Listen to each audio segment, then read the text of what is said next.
El énfasis que las Sagradas Escrituras nos da es que no debemos poner confianza alguna en las obras. Ahora, cuando vamos a ver más adelante, las obras en la vida cristiana son muy importantes, pero ellas no te salvan.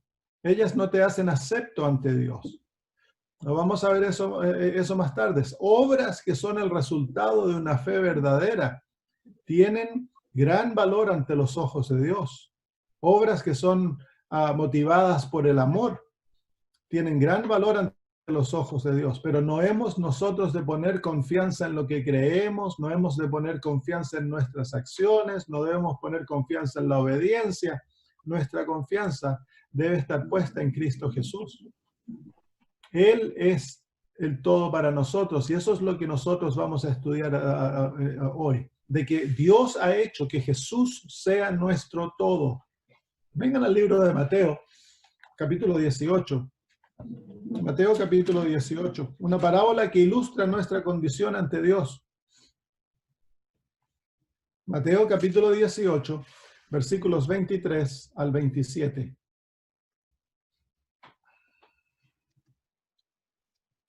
Mateo 18, 23 al 27.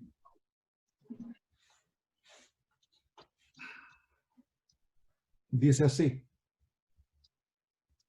por lo cual el reino de los cielos es semejante a un rey que hizo hacer cuentas con sus siervos.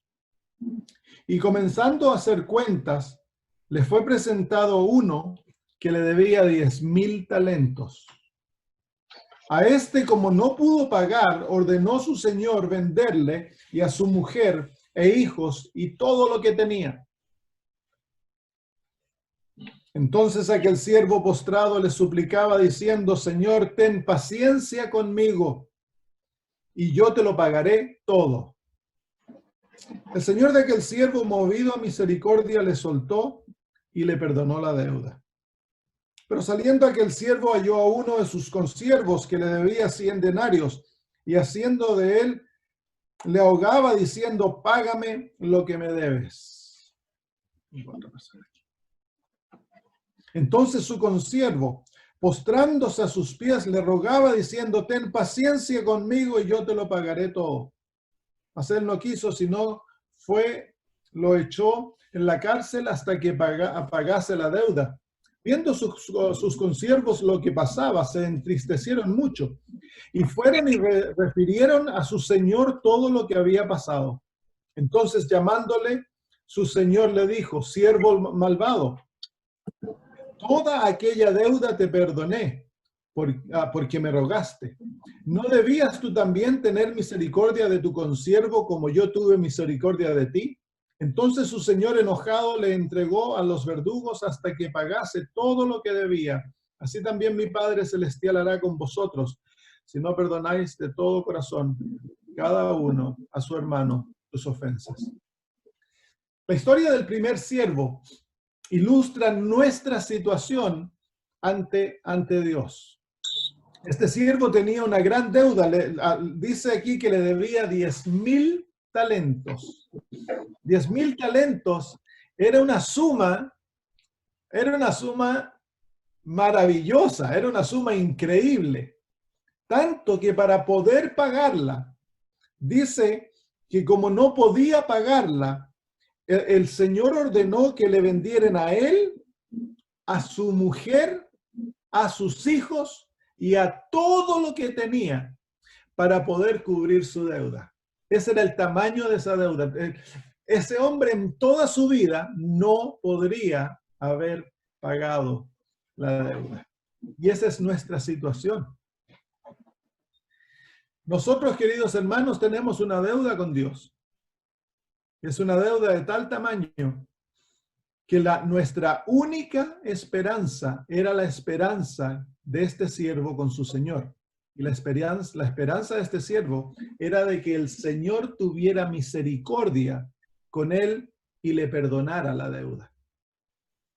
Y eso fue lo que el Señor hizo cuando el hombre se postró y le dijo: ten paciencia conmigo que yo te lo voy a pagar todo. Eso era una mentira. Si él no podía pagar la deuda, era imposible pagar la deuda. Y más aún, por la actitud que vemos de este hombre, vemos que él no tenía intención de pagar la deuda.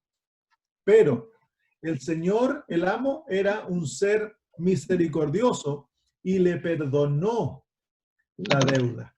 Y cuando le perdonó la deuda, él esperaba ahora que al ir él fuera de la misma manera que el Señor había sido con él, que le manifestara misericordia a aquellos que le debían a él.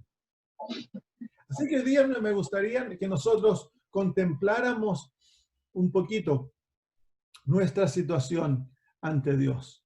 Vengan a Romanos capítulo 3, versículo 23. Romanos 3, 23. Hago énfasis en esta situación, hermanos, por el hecho de que a no ser que nosotros entendamos nuestra situación ante Dios, nunca vamos a entender o valorar lo que Jesús ha hecho por nosotros y lo que Dios nos ha dado en Cristo Jesús. En la carne, nuestra naturaleza natural tiende a cegarnos a nuestra propia condición. Y como estamos ciegos, la Biblia pinta que somos ciegos, entonces no comprendemos la situación en la que nos encontramos. Y al pasar por eso, entonces, no valoramos el Evangelio como nosotros debiéramos valorarlo. En Romanos capítulo 23, 23, me voy a sacar la casaca, mi hijo prendió la calefacción, así que denme un permiso, por favor. Sí.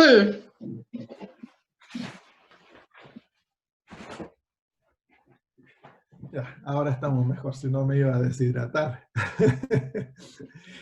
Te voy a dar permiso para que tú, si algunos otros llegan, para que te voy a hacer host. Bueno. Para que tú puedas dar permiso a aquellos que llegan y así yo no me preocupo. Bueno. ¿Ya? Listo. Okay. Muy bien. Entonces, Romanos capítulo 3, 23. Dice así. Por cuanto todos pecaron y están destituidos de la gloria de Dios. La gloria de Dios es el carácter divino. Si vamos al libro de Éxodo, capítulo 33 y capítulo 34. Éxodo capítulo 33 y capítulo 34 nos dice así, capítulo 33, versículos 18 y 19. Este es cuando Moisés está con el Señor y le dice ahí, él entonces dijo, versículo 18, te ruego que me muestres tu gloria. Y le respondió, yo haré pasar todo mi bien delante de tu rostro y proclamaré el nombre de Jehová delante de ti y tendré misericordia del que tendré misericordia y seré clemente para con el que seré clemente. Así que cuando Moisés le pide a Dios que le muestre su gloria, Dios le dice, yo voy a hacer pasar todo mi bien delante de ti y te mostraré mi nombre. El nombre de Jehová es su carácter. En la Biblia, nombre es lo que describe a la persona, su carácter, quién es él. Por eso él le dice, yo voy a hacer pasar todo mi bien. Todo lo que yo soy te lo mostraré. Así que la gloria de Dios es su carácter. Y miren cuál es su gloria. Capítulo 34, versículos 5 al 7 dice, y Jehová descendió en la nube y estuvo allí con él, proclamando el nombre de Jehová.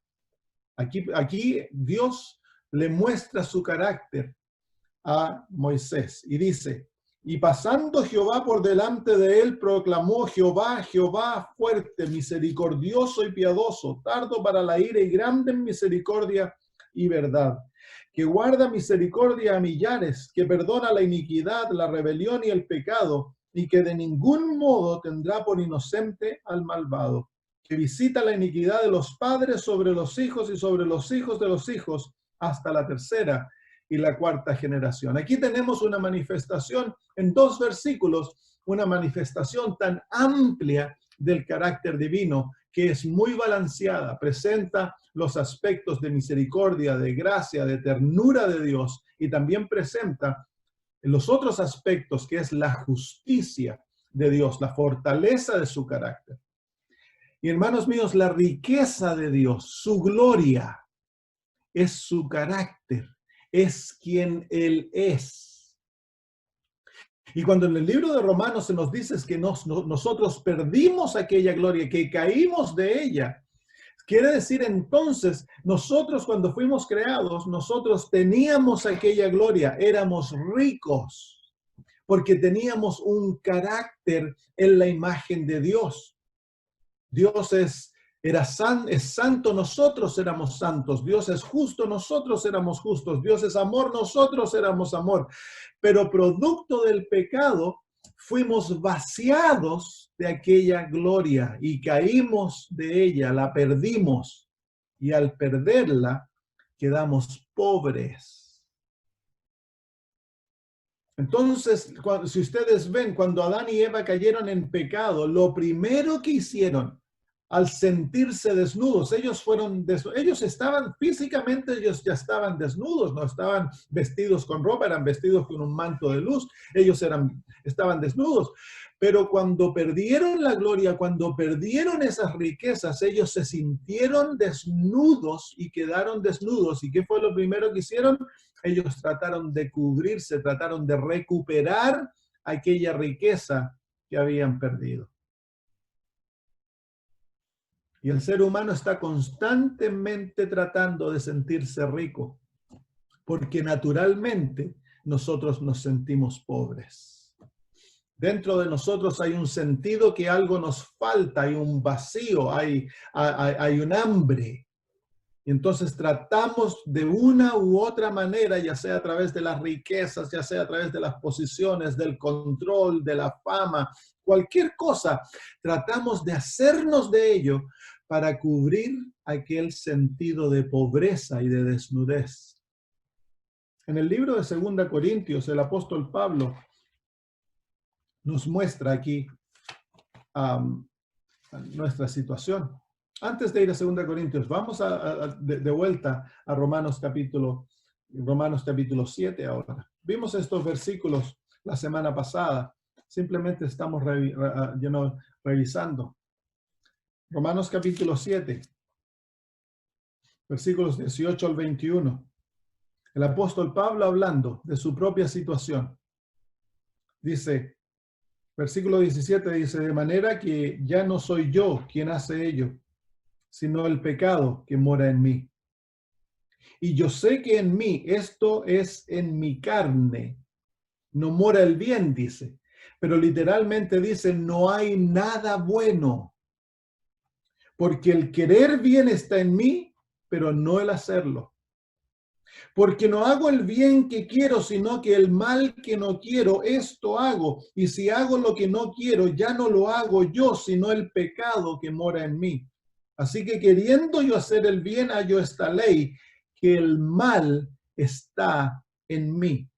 Porque según el hombre interior me deleito en la ley de Dios, pero veo otra ley en mis miembros que se rebela contra la ley de mi mente y que me lleva cautivo a la ley del pecado que está en mis miembros. Y luego el apóstol Pablo, hablando de sí mismo, dice, miserable hombre de mí.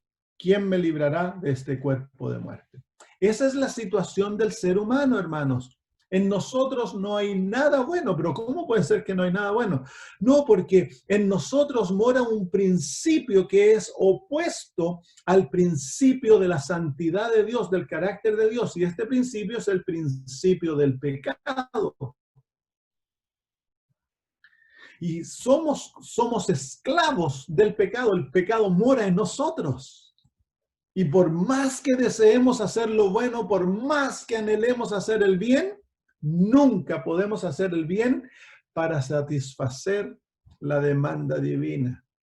Todo el bien que se ve, que nosotros hacemos, que se pudiera hacer sin Dios, estaría totalmente corrupto por intenciones falsas, ya sea por el orgullo, ya sea por la autosuficiencia, ya sea por la autoexaltación. En mí, dice él, no hay nada bueno. Y este es el apóstol hablando. Entonces, esto nos muestra claramente, hermanos, que nosotros no somos ricos. Nosotros no tenemos gloria en nosotros mismos. Nosotros somos pobres. Como el apóstol Pablo dice, miserables. ¿Saben ustedes que el mundo nos ha condicionado a pensar de nosotros en forma buena? Constantemente, incluso en los hogares, nosotros estamos tratando de enseñarles a los niños a ser buenos niños. Estamos constantemente corrigiéndolos para que sean buenos y nosotros le damos, premiamos la conducta buena y castigamos la conducta mala.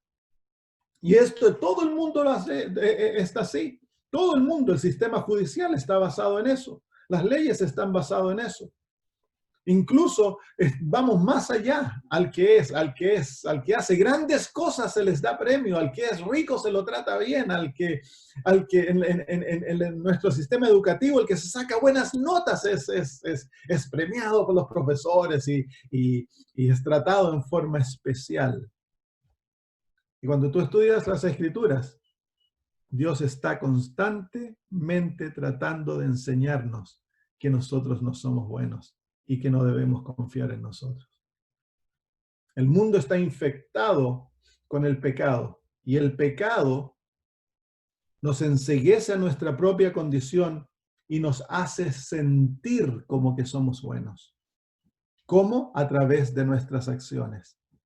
Y nos da un valor de acuerdo a aquellas acciones. Te pone en ciertos pedestales de acuerdo a tus acciones. Si tú te vistes de cierta manera, vives en cierta parte de la ciudad, si tú manejas cierto tipo de vehículos, si tienes cierto tipo, estudiaste en cierta universidad o en cierto colegio y tienes ciertos títulos, la sociedad te pone en cierta plataforma. Pero si estás en las drogas, en el alcohol, esto ya no tienes plataforma, te ignoran y eres un paria de la sociedad. Porque el pecado, el mundo, el sistema de Satanás está basado en lo que nosotros podemos hacer. Y el valor que se nos otorga está basado en tus acciones. No es así en el reino de Dios, hermanos. Imagínense que Dios nos valorara de acuerdo a nuestras acciones. Sería terrible. Entonces, llegamos a esta encrucijada. Tú y yo no tenemos nada. Somos como ese deudor.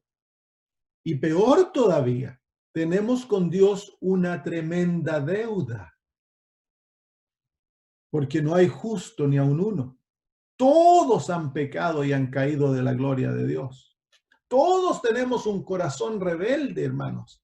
Peor aún, no tan solo somos pobres, sino que en nuestro propio ser tenemos, hermanos, realidades que se oponen directamente a las realidades divinas.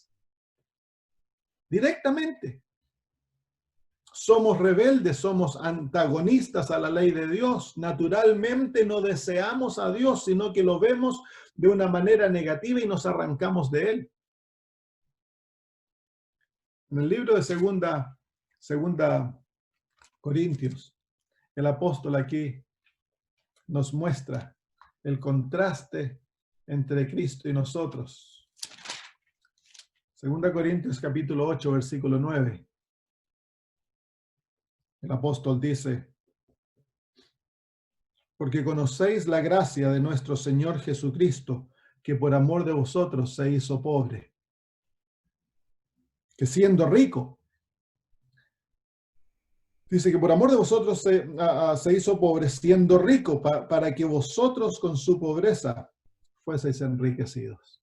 Aquí se muestra la distancia. Jesús era rico, pero para salvarnos se hizo pobre. ¿Quiénes son los pobres? Nosotros somos los pobres. ¿Qué significa ser pobres? Yo crecí pobre. Y habían días que no teníamos suficiente para comprar pan. Crecí en lugares pobres de la ciudad, iba a escuelas pobres. El invierno es crudo para el pobre porque no hay con qué calentarse. No se tiene lo necesario para satisfacer las necesidades de la vida. Esa es pobreza. Y el Señor Jesús nos dice y quiere que entendamos que nosotros, hermanos, no somos ricos. Nosotros somos pobres. Es Jesús quien es rico. El pecado nos ha dejado en pobreza en todo sentido, pero nos da una falsa seguridad haciéndonos sentir como que somos ricos y que no tenemos necesidad alguna. Entonces somos pobres. Pero miren lo que ahora el Señor demanda de nosotros. Mateo capítulo 5. Mateo capítulo 5 y versículos 8 y 48. Mateo capítulo 5, versículos 8 y 48.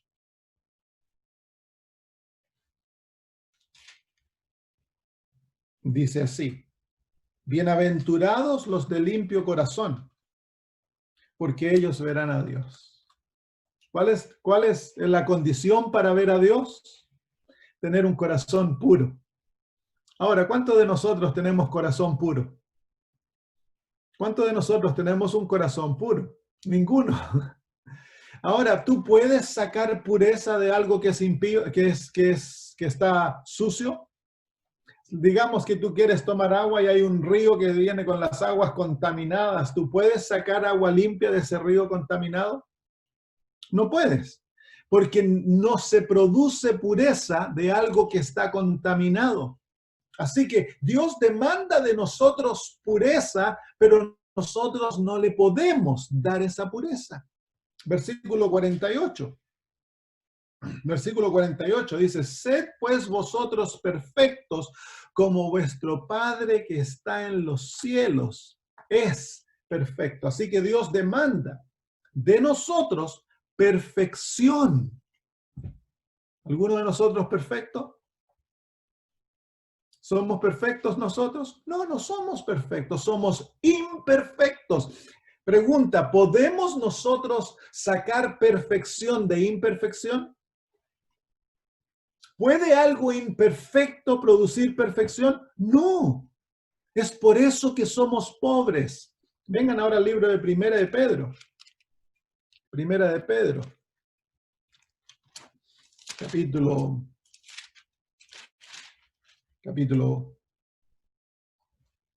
Primera de Pedro, capítulo 1.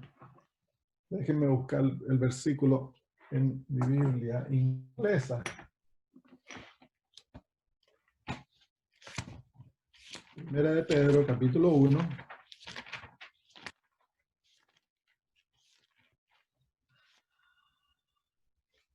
Versículo 14.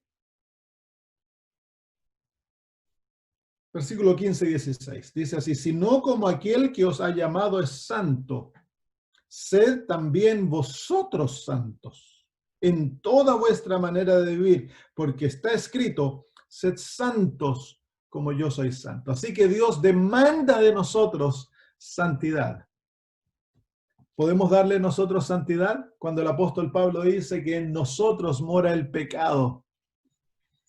El pecado es la violación de la ley. Cuando se viola la ley, entonces el pecado es como un virus que se mete en ti y que te controla totalmente y no te deja hacer lo que fuiste creado para hacer. Nos corrompe totalmente. Entonces ahora Dios dice: yo quiero que seas puro, yo quiero que tengas un corazón puro, que seas perfecto como yo soy perfecto y que seas santo como yo soy santo. Eso es lo que demanda Dios para que le podamos ver, para que podamos entrar en su reino, para que nosotros podamos vivir en su presencia. ¿Alguno de nosotros puede dar eso? ¿Puede el pecado producir santidad? ¿Puede la imperfección producir perfección? ¿Puede la impureza producir pureza? Por supuesto que no, hermanos. Entonces, eso nos muestra que nosotros somos pobres. No tenemos aquello que Dios demanda de nosotros. Es imposible para nosotros satisfacer la demanda divina. ¿Y qué podemos hacer entonces? Más aún tenemos una deuda porque nos hemos rebelado contra Dios.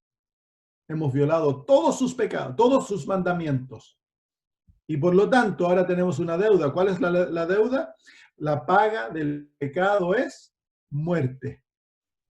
La paga del pecado es muerte. ¿Cómo podemos pagar esa deuda? La única manera de pagar la deuda es muriendo eternamente.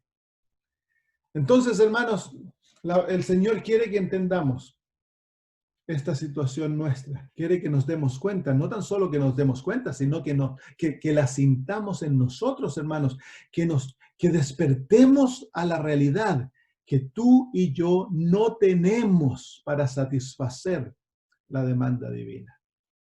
No lo tenemos. Sin embargo, vengan al libro de Apocalipsis, miren la situación, especialmente del pueblo adventista. Esta es la situación de todo ser humano. Es por eso que el ser humano caminando en las calles, tú le hablas de Dios y se ríe. ¿Por qué es que se ríe? ¿Por qué es que se burla? ¿Por qué es que el ser humano está más feliz yendo al bar que yendo a la iglesia? ¿Por qué es que somos más atraídos a ir al estadio a ver el fútbol que ir a ver una campaña evangelística? ¿Por qué? Es porque el ser humano no siente necesidad de Dios naturalmente. ¿Y por qué es que no siente necesidad de Dios naturalmente? Es porque el ser humano tiene el problema que tenemos los laodiceos.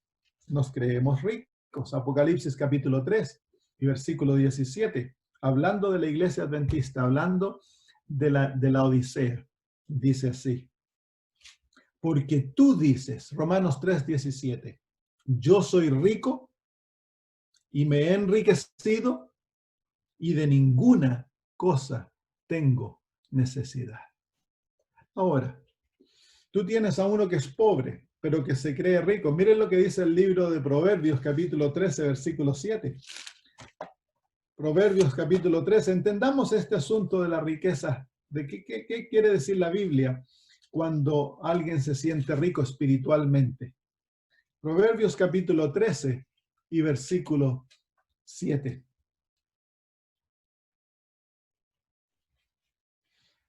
Dice, hay quienes pretenden ser ricos y no tienen nada.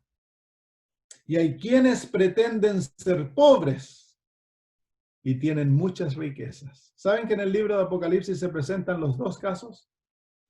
En la historia de las 7 iglesias, la Odisea es el que pretende ser rico y no tiene nada. Y si vienen a Apocalipsis capítulo 2, en el versículo 9 del capítulo 2 dice, yo conozco tus obras y tu tribulación y tu pobreza. Y luego le dice, pero tú eres rico. Entonces, para que nosotros podamos ser ricos, el Señor desea que lleguemos primeros a ser pobres. Pero aquel que es pobre y se siente rico, ¿cómo lo puedes ayudar? ¿Cómo puedes tú darle algo a un pobre que se siente rico? No, él no tiene necesidad de nada. La iglesia de Esmirna, ellos sabían que eran pobres y era eso que los hacía ricos. Y Jesús desea lo mismo para la iglesia de la Odisea. Él le dice, porque tú dices, ahí en el versículo 17, dice, porque tú dices, yo soy rico y me he enriquecido y de ninguna cosa tengo necesidad y no sabes que tú eres desventurado, miserable, pobre, ciego y desnudo. Esa es nuestra situación natural. He aquí el doctor divino nos está dando nuestra situación natural. Nosotros somos desventurados, pobres, ciegos y desnudos. Y luego el Señor dice en el versículo 18, por tanto te aconsejo que de mí compres oro refinado. Entonces el Señor desea hacernos ricos, pero nosotros nos sentimos ricos, entonces si tú te sientes rico, ¿vas a desear las riquezas o el don de alguien? Por supuesto que no. Miren en el libro de Oseas, capítulo 12 y versículo 8. Aquí se define este asunto de sentirse ricos. Oseas, capítulo 12 y versículo 8.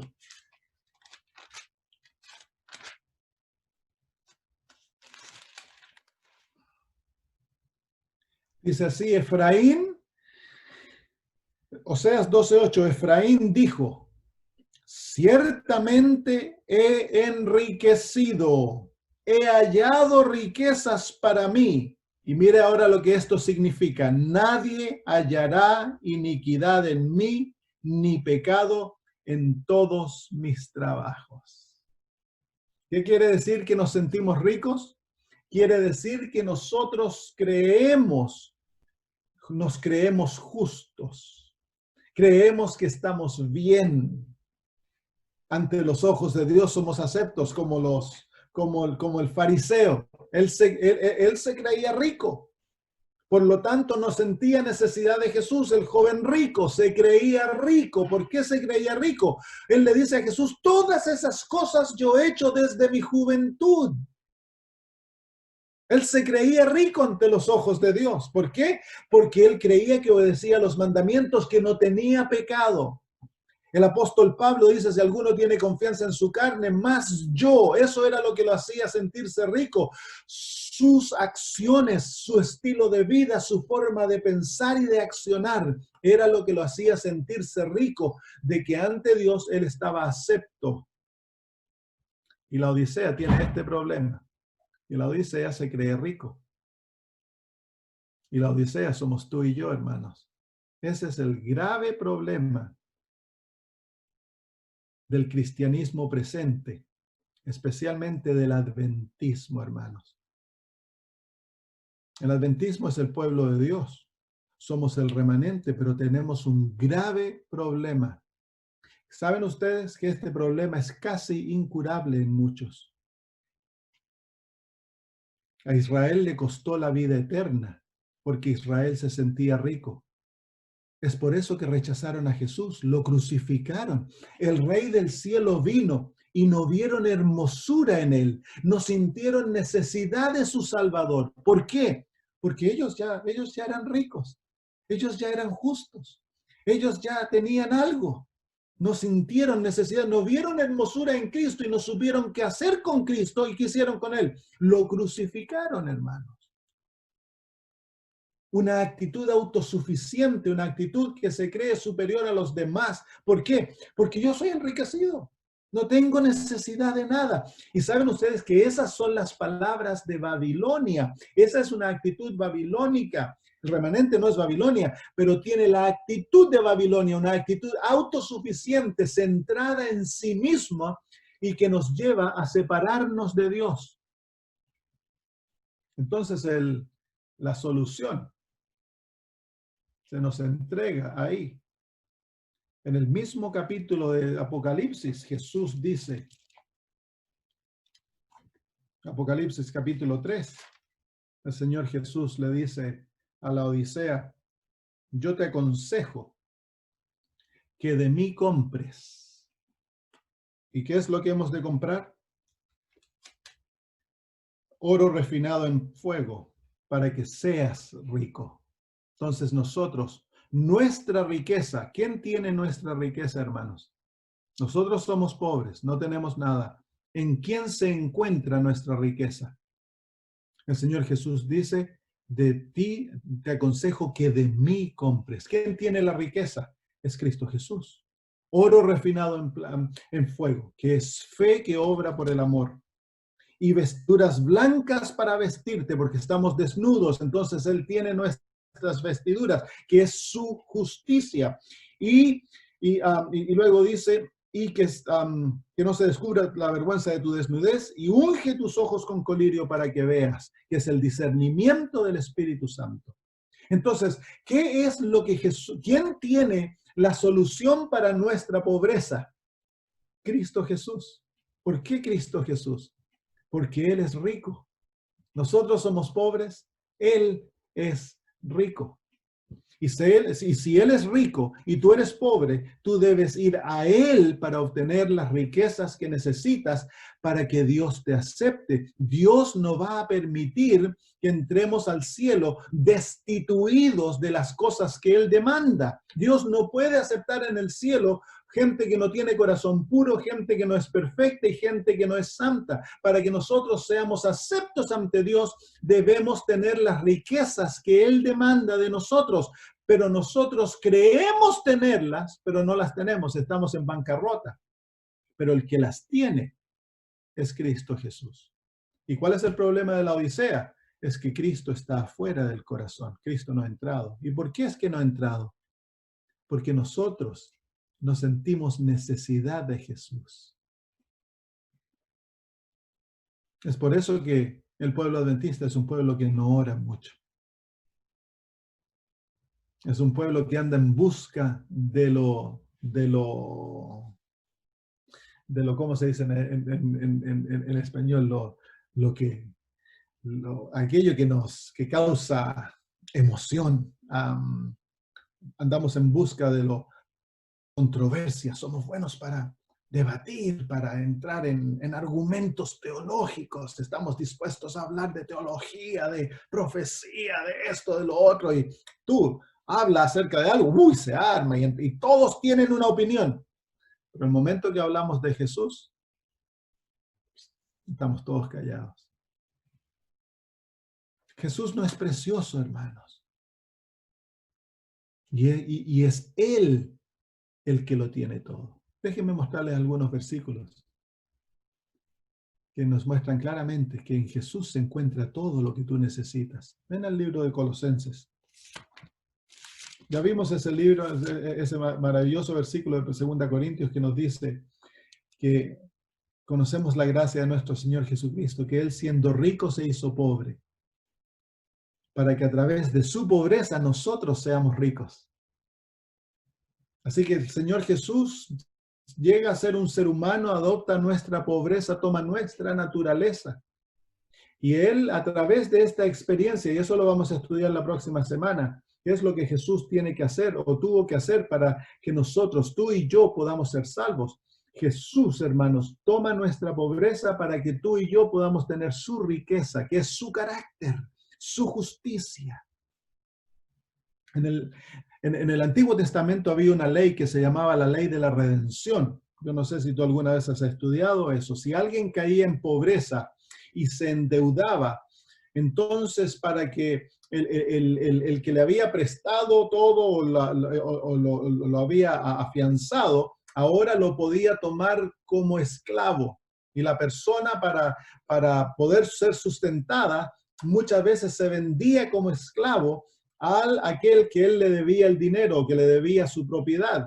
Entonces el padre, los hijos, la madre se iban a trabajar como esclavos para esta persona.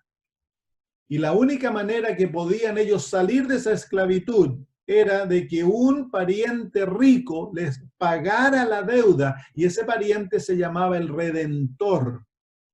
El Redentor los redimía a través del pago de la deuda. Y cuando la deuda se pagaba, entonces era cancelada y ellos quedaban en libertad. Y este principio ilustra lo que Jesús iba a hacer por nosotros. Él es nuestro pariente rico, nosotros somos pobres y a través del pecado hemos caído en deuda. Entonces necesitamos un Redentor. Por eso es Jesús llamado el Redentor, porque Él es nuestro pariente rico. Él se hizo nuestro hermano mayor, llegó a ser un ser humano y se hizo nuestro hermano mayor. ¿Con qué propósito? Con el propósito de libertarnos. ¿Y cómo nos iba a libertar? Pagando nuestra deuda. ¿Y cuál era nuestra deuda? La muerte eterna. Es por eso que Cristo tuvo que morir en el Calvario. Era la única manera que Él podía libertarte. Pero Él no tan solo está interesado en libertarte de tu deuda, Jesús ahora quiere hacerte rico. ¿Qué es la riqueza? Es el carácter de Dios. Y eso es lo que estamos estudiando, la justificación. Miren el libro de Colosenses, cómo Dios aquí en este libro nos muestra que Jesús es todo para nosotros. Todo, Jesús lo es todo. Todo lo que tú necesitas se encuentra en Cristo Jesús. Colosenses capítulo 2 y versículo 3. Dice así, Colosenses 2:3 dice, ¿en quién están escondidos? Hablando de Jesús, está hablando de Jesús aquí. ¿En quién están escondidos todos los tesoros de la sabiduría y del conocimiento. En Cristo Jesús están escondidos todos los tesoros del conocimiento y de la sabiduría necesaria para la salvación, hermanos.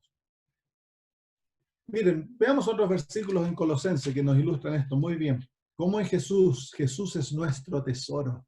Jesús es nuestra riqueza. Capítulo 1 de Colosenses dice así, en el versículo 13 al 22 dice,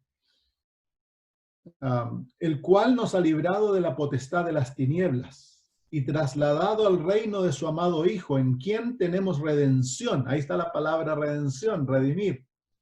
Por su sangre, el perdón de nuestros pecados. Él es la imagen del Dios invisible, el primogénito de toda creación, porque en Él fueron creadas todas las cosas. Así que Jesús es nuestro Redentor.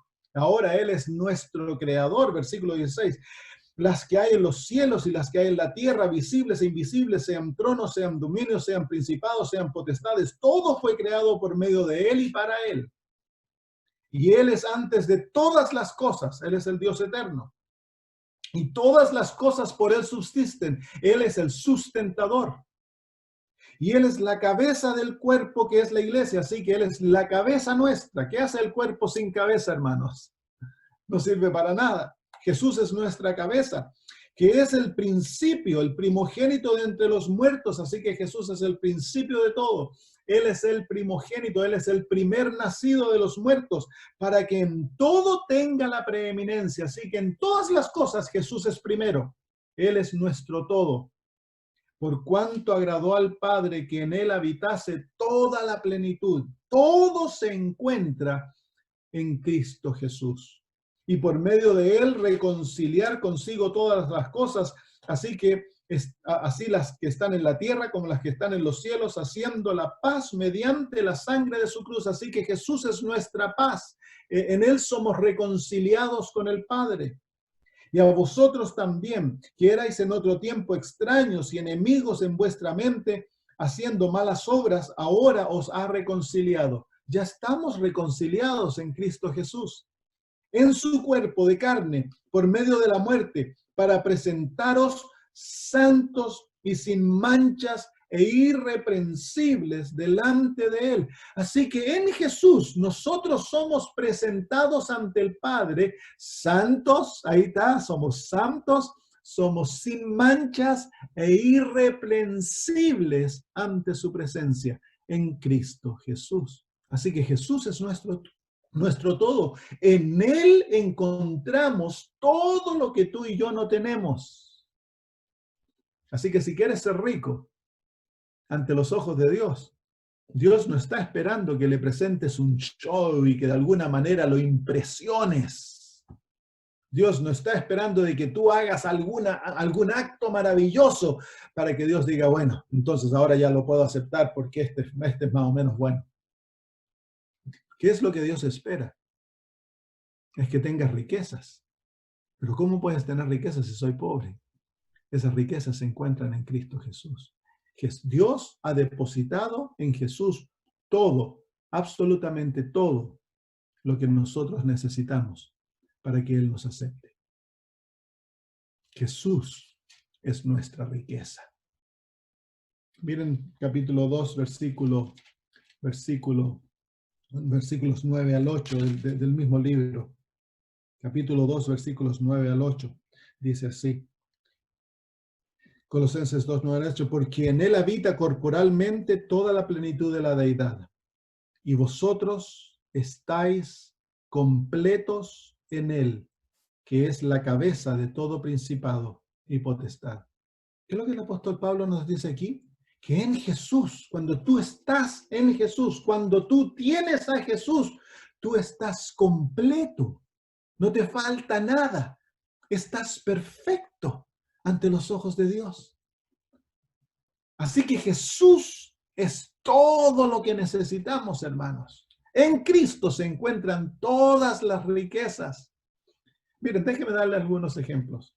Capítulo 3, versículo 11. Capítulo 3, versículo 11.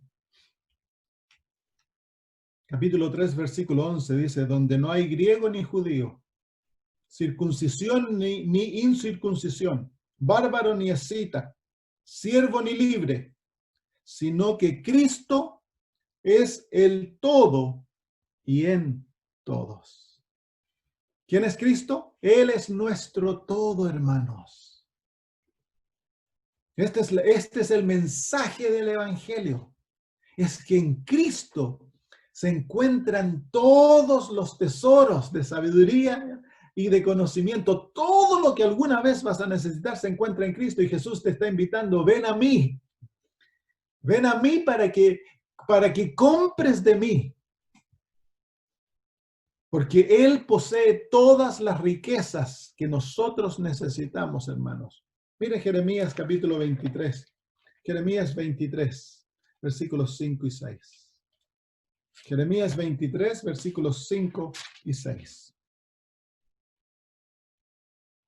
Hablando del Mesías, esta es una profecía mesiánica, que es Jesús. Dice: he aquí vienen días, dice Jehová, en que levantaré a David renuevo justo. Ese es el Mesías. Y reinará como rey, el cual será dichoso y hará juicio y justicia en la tierra. En sus días será salvo Judá, e Israel habitará confiado. Y este es su nombre, esta es su gloria, este es su carácter, que es con el cual será llamado Jehová, justicia nuestra. Así que ¿quién es nuestra justicia? Es Jehová, es Jesús. Jesús es nuestra justicia. Jesús es tu justicia. ¿Y qué es justicia? Es el carácter necesario para que Dios te acepte. Es la condición por la cual los seres humanos han de ser aceptos ante Dios. La justicia. ¿Y quién es nuestra justicia? No es una teología. La justicia es un ser. Su nombre es Jesús. Cuando tú tienes a Jesús, tú tienes la justicia. En el libro de 1 Corintios, capítulo 1, versículos 30-31, el apóstol Pablo muestra la hermosura de nuestro Salvador. 1 Corintios, capítulo 1, versículos 30-31, dice: mas por él estáis vosotros en Cristo Jesús, el cual nos ha sido hecho por Dios. Y miren ahora, sabiduría. Así que Jesús es nuestra sabiduría. Justificación. Jesús es nuestra justificación. Santificación. Jesús es nuestra santificación. Y redención. Todo lo necesario para que nosotros lleguemos a ser ciudadanos del reino de los cielos se encuentra en Cristo Jesús. Él es nuestro todo. Juan 14, versículo 6. San Juan capítulo 14 y versículo 6.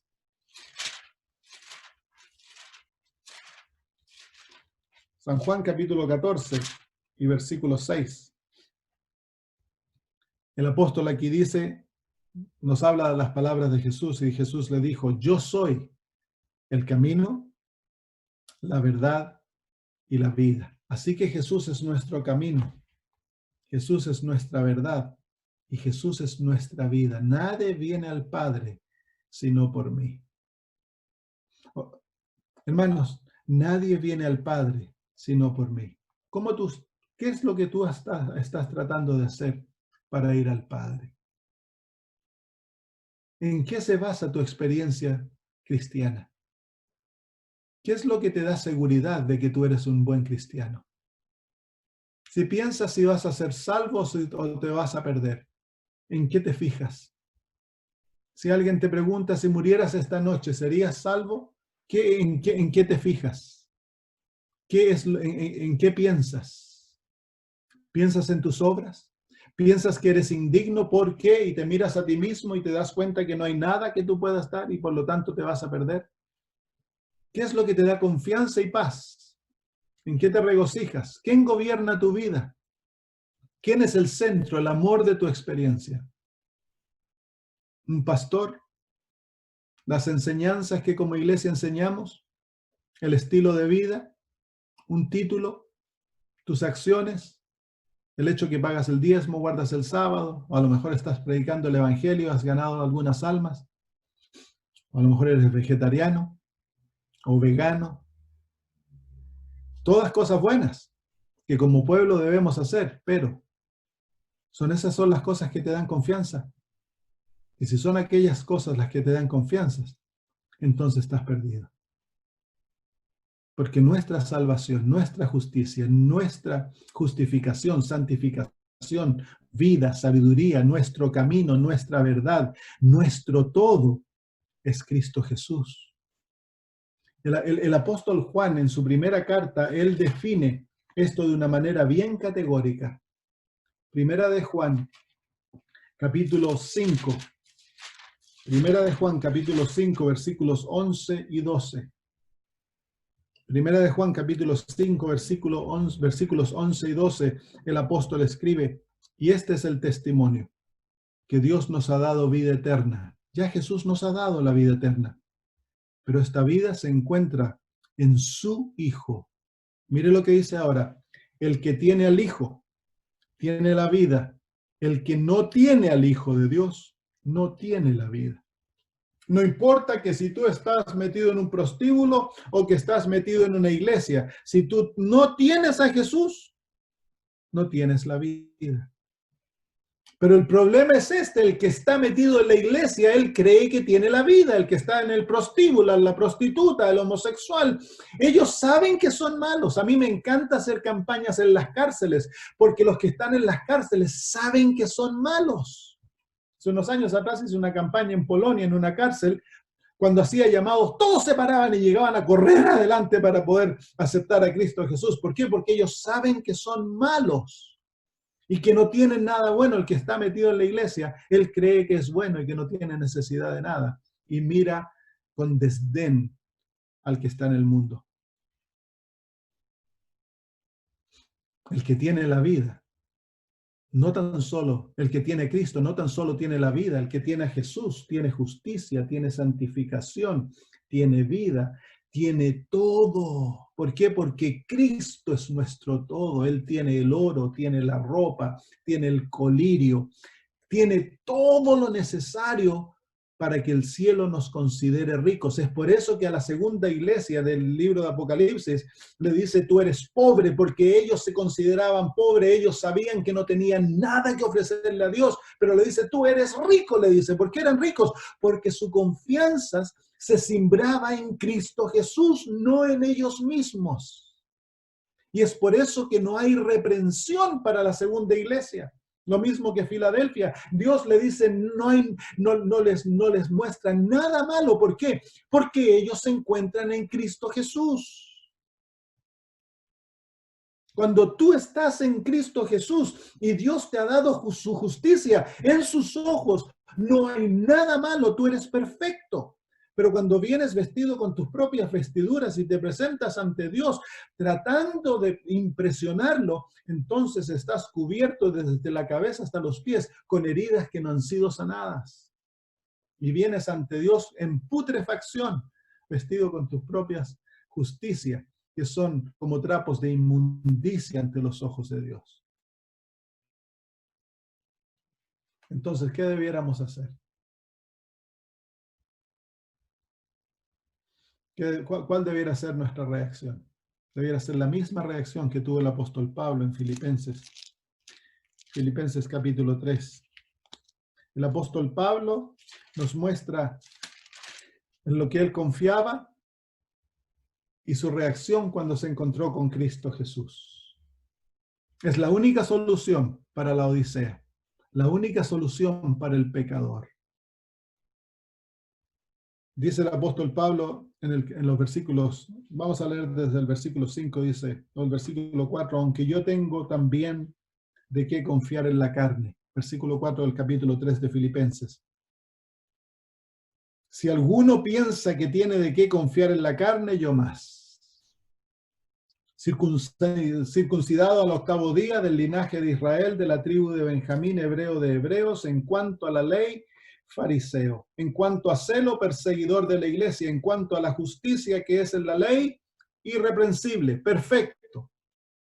Así que el apóstol Pablo dice que si alguno pudiera confiar en lo que él hacía, ese era yo. Si alguien creía que él era bueno, ese era yo. Y nos presenta su currículum vitae, y este hombre era impresionante. Vivía para la ley, vivía por su religión. Era todo lo que lo absorbía a él totalmente hasta que se encontró con Cristo Jesús. Y en el versículo 17 dice, pero cuántas cosas eran para mi ganancia, todo aquello que era mi riqueza. Dice, la he estimado como pérdida por amor de Cristo. Entonces, cuando el apóstol Pablo se encontró con Jesús en el camino a Damasco y vio su hermosura y comprendió el valor de Cristo Jesús, entonces ahora sus ojos fueron abiertos y aquellas escamas cayeron de sus ojos y por fin se vio a sí mismo como él era. Él estaba ciego. Por eso Jesús lo dejó ciego, para que él entendiera que él estaba ciego a sí mismo. Y cuando en esa ceguedad la visión de Jesús fue repetida y repetida en su mente, el apóstol Pablo comprendió la hermosura de Cristo y él fue sanado tan solo cuando él comprendió la hermosura de Cristo. Y sus escamas de sus ojos cayeron y vio. Y eso muestra que ahora él veía la hermosura de Jesús. Y por eso el mensaje del apóstol Pablo era Cristo y Cristo crucificado. La hermosura de Jesús. ¿En qué sentido? En que Él es nuestro todo. Él es nuestra riqueza. Y el apóstol Pablo dice ahí, lo he estimado como pérdida por amor de Cristo. ¿Se fijan que ocurre una transacción? El apóstol Pablo ahora toma lo que Jesús le ofrece y entrega lo que él confiaba. Es por eso que Jesús dijo, te aconsejo que de mí compres. Pero si el evangelio es gratis, ¿cómo lo vamos a comprar? Lo compramos entregando lo que nosotros creemos que somos ricos. Entregando nuestras percibidas riqueza, la traemos ante Dios y entregamos todo lo que somos y en todo lo que hemos confiado lo depositamos a los pies de Cristo humillados y ahora nos aferramos a su riqueza para amarle a Él. Y para el apóstol Pablo, Jesús lo llegó a hacer todo, absolutamente todo. Y dice en el versículo 8, y ciertamente aún estimo todas las cosas como pérdida por la excelencia del conocimiento de Cristo Jesús. Mi Señor, por amor del cual lo he perdido todo y lo tengo por basura para ganar a Cristo. Y el versículo 9 dice, y ser hallado en Él. Se fijan que ahora Jesús llegó a ser el tema absorbente, todo absorbente del apóstol Pablo, y ser hallado en él, no teniendo mi propia justicia que es por la ley, sino la que es por la fe de Cristo, la justicia que es de Dios por la fe. Y luego dice, a fin de conocerle, y el poder de su resurrección y la participación de sus padecimientos, llegando a ser semejante a él en su muerte. Así que el apóstol Pablo llegó a ser pobre. Este fariseo que se creía rico, como el fariseo, él oraba que era un hijo de Abraham, que daba gracias a Dios por no ser por los demás. Cuando se encuentra con Cristo, sus ojos son abiertos y se da cuenta de su pobreza. Y se aferra a Cristo de todo corazón, entendiendo que en Cristo él lo tenía todo. Es por eso que en el libro de Mateo, el Señor Jesús, en las bienaventuranzas, en el capítulo 5, él dice lo siguiente.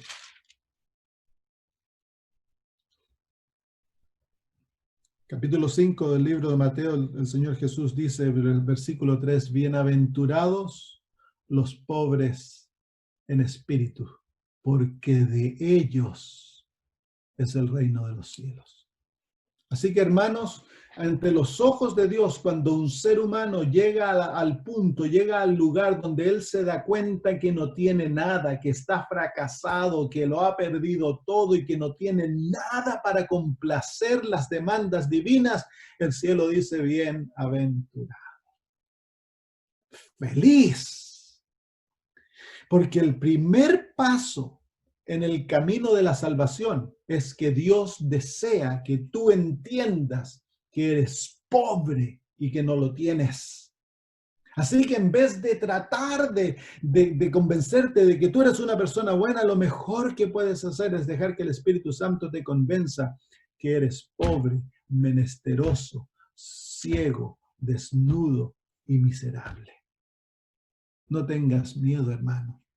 Humíllate ante los pies de Cristo. Deja que el Espíritu Santo te muestre tus fracasos. Deja que el Espíritu Santo te haga consciente de tus pecados. Si en estos momentos estás bajo la convicción de que tu vida es un fracaso, que no has hecho nada bueno y tienes la opresión de la conciencia de pecado en ti y ves que en ti no tienes lo que toma para escapar de esto, el cielo te declara feliz.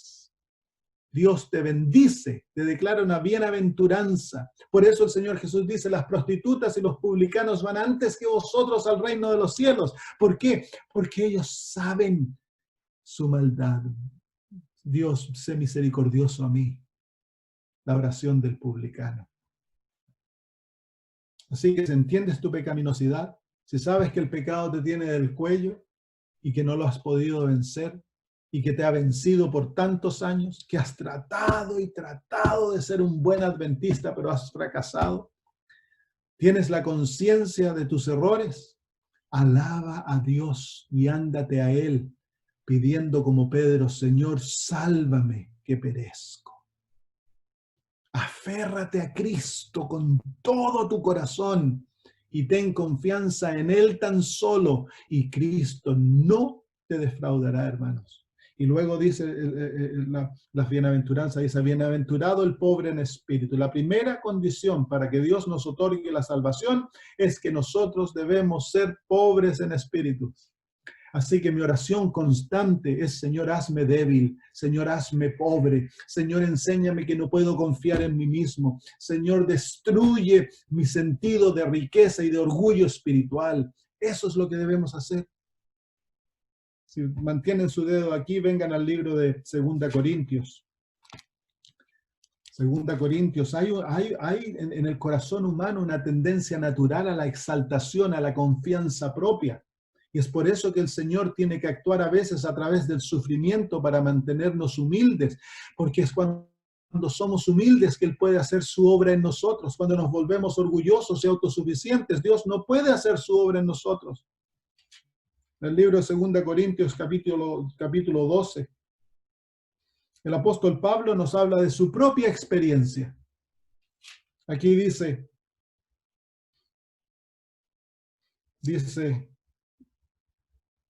versículo 6 dice, y sin embargo, si quisiera gloriarme, no sería insensato, porque diría la verdad, pero lo dejo, para que nadie piense de mí más de lo que en mí ve u oye de mí. El apóstol Pablo dice que yo también tengo la tendencia a gloriarme.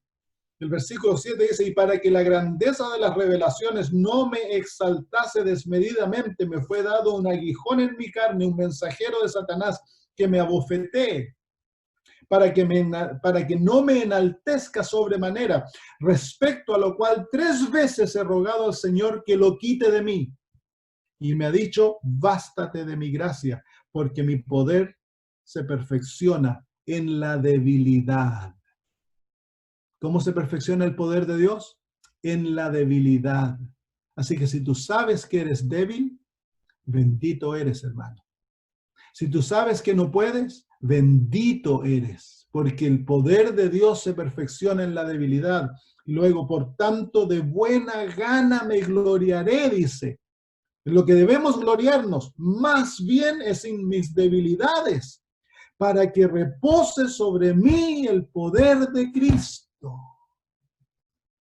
Por lo cual, por amor a Cristo, dice, me gozo en las debilidades, en afrentas, en necesidades, en persecuciones, en angustias, porque cuando soy débil, entonces soy fuerte.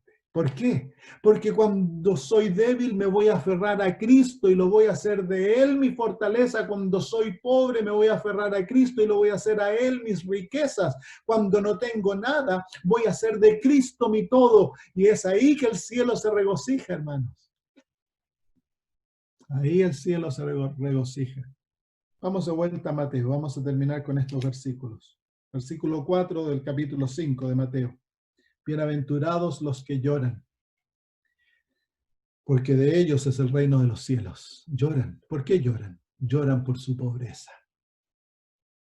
Lloran, hermanos míos, porque nos damos cuenta de que estamos perdidos. Lloramos, a esto le llamamos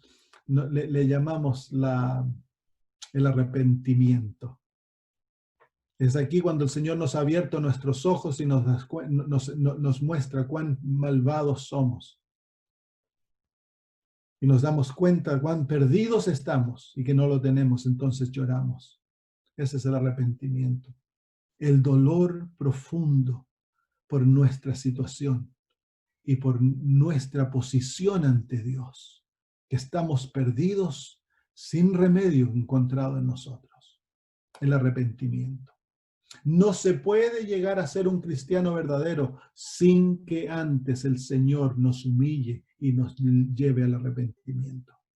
Y luego dice, bienaventurados los mansos o los humildes. Entonces es aquí a través del arrepentimiento nos humillamos ante Dios. Y ahora estamos dispuestos a obtenerlo todo de la mano de Él, sin ofrecerle nada. Porque de ellos recibirán la tierra. Y luego el versículo 6 dice, bienaventurados los que tienen hambre y sed de justicia. Cuando contemplamos a nuestro Salvador y lo vemos como nuestro todo en el corazón, nace el deseo de ser como Él. Una hambre y una sed por su carácter, por su justicia. ¿Y qué dice ahí? Dice, porque ellos serán saciados. Así que, hermano, si en esta tarde tú tienes en tu corazón un sentido de fracaso, si sabes que no has estado viviendo de la manera que has estado viviendo y a pesar de que has tratado duro de ser un buen cristiano, un buen adventista, pero tienes sentido de fracaso, sentido de pecaminosidad, sentido de que no puedes, bienaventurado. Si te vuelves a Cristo y te aferras a Él, bienaventurado. Si puedes enamorarte de Jesús y gloriarte en Él. Si puedes, a través de Cristo, el Señor va a desarrollar en ti el sentido de debilidad y te va a hacer constantemente dependiente de Él. Aleluya. Eso es lo que Dios anhela y eso es lo que Dios está esperando para poder terminar la obra. Tener un pueblo que ya no sea más la Odisea, sino que sea el pueblo del juicio, que se ha escondido en Cristo Jesús y que le ha permitido entrar al corazón y que le ha permitido hacer su obra que Él desea hacer en nosotros. Y espero que esta sea la experiencia que ustedes anhelan tener, hermanos. El estudio de la justificación por la fe debiera ser la pasión de cada adventista. Es ahí donde debiéramos gloriarnos en la justicia de Cristo. Es en Cristo que tú eres acepto, es en Cristo que eres visto por Dios como que no has pecado, eres en Cristo que tienes vida eterna, en Cristo lo tienes todo, amigo y hermano. Aférrate a Jesús y no puedes ser, no vas a poder ser descorazonado. Aférrate a Cristo de todo corazón y serás salvo. Oremos, hermanos. Padre maravilloso, gracias por darnos a Jesús, nuestro todo. Y perdónanos, Señor, porque tantas veces y por tanto tiempo hemos cambiado a Jesús. Señor, hemos cambiado a Jesús por nuestras propias riquezas. Nos arrepentimos ante tu presencia, Señor. Confesamos esta realidad y pedimos en el nombre de Cristo que, Señor, a través de tu Espíritu Santo nos hagas, que nos dé hambre y sed por Jesús. Haz que veamos nuestra verdadera pobreza, Señor. Convéncenos de pecado, Señor, y guíanos al arrepentimiento. Y llévanos, Señor, en humildad a entregar todo lo que somos, como el apóstol Pablo. Todas nuestras ganancias, todas nuestras riquezas, dejarlas a los pies de Cristo. para, Señor, aferrarnos a Él y tomarlo a Él como nuestro tesoro.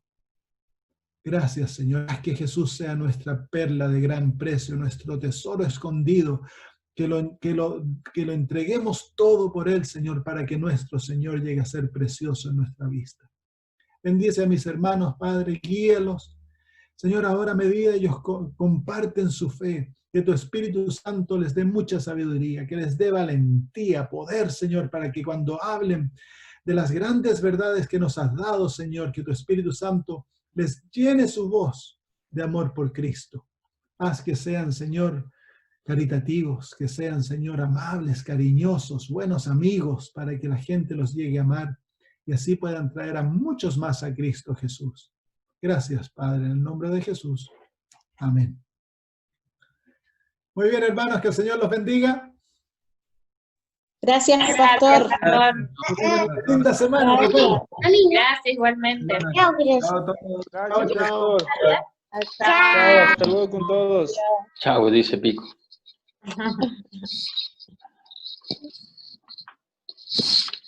Ya está saludando, Pico.